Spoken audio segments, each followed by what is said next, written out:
Agenda is something different. We should be, हमें अपनी अकल होनी चाहिए कि हमने अपने मुल्क को खड़ा करना है, और मुल्क को खड़ा करना है एक कॉमिटी ऑफ नेशन में इज्जत और एहतराम के साथ। और पाकिस्तान में कैपेसिटी है।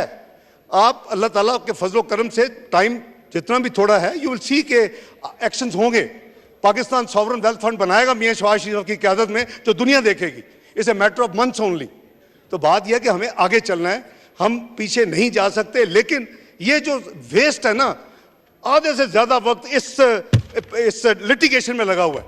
आधे से ज्यादा वक्त काबीना का भी, आधे से ज्यादा वक्त मिनिस्ट्रीज का भी, आधे से ज्यादा वक्त पार्लियामेंटेरियंस का भी। वो भी काम करने तो, मुल्क को इस क्वागमार से निकालने तो, वो नहीं है। तो यही है कि इनको इसी चक्कर में बिजी रखें।